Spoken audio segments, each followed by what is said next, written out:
अक्सर लोगों को कहते सुनता हूं, हमारी बहू बेटी जैसी है। क्या आपने कभी किसी को कहते सुना है कि मम्मी बिल्कुल पापा जैसी है या पापा मम्मी जैसे हैं? नहीं, क्योंकि पापा पापा होते हैं और मम्मी मम्मी। उन्हें किसी के जैसा होने की जरूरत नहीं है। जब हम किसी के जैसा होना चाहते हैं तो अपने अस्तित्व पर ही प्रहार कर देते हैं। बहू बेटी जैसी होनी चाहिए, यह वाक्य बहू की पहचान पर प्रश्न उठाता है।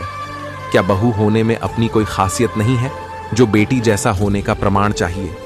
बहू होना क्या इतना बुरा है? कोई यह भी क्यों कहता है हम बहू को बेटी जैसा प्यार देंगे? इसका मतलब बहू जैसा प्यार या तो होता ही नहीं या फिर देने लायक नहीं होता।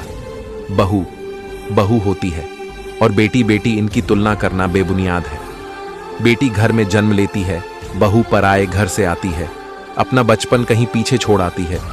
वो बेटी जैसी कैसे हो सकती है? और क्यों हो वो बेटी जैसी? जब वो कहते कि मैं बेटी जैसी हूं, मैंने कहा मैं बचपन से तो किसी और की बेटी थी, अब अचानक स्टेटस कैसे बदलूं?